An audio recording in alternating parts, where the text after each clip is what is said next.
అందరికీ welcome back to my channel. ఈరోజు Sunday కాబట్టి మా ఇంట్లో చికెన్ పకోడా చేశాను.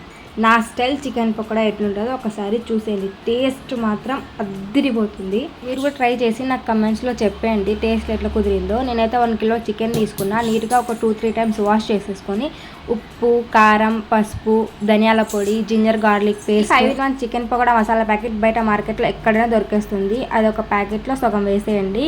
ఇక్కడ నేను శనగపిండి కూడా వేస్తున్నాను. గరం మసాలా, చికెన్ మసాలా, ఒక 2 eggs వేసేసి నీట్గా కలిపేయండి. ముక్కలకి మసాలా అంతా పట్టేంత వరకు నీట్గా కలిపేయండి. ఇక్కడ నేను ఒక 8 పచ్చిమిరపకాయలు మిడిల్లో కోసి వేసాను అండ్ కరివేపాకు కూడా వేసాను. మీ దగ్గర పచ్చి కరివేపాకు ఉంటే పచ్చి కరివేపాకు కూడా వేసుకోవచ్చు.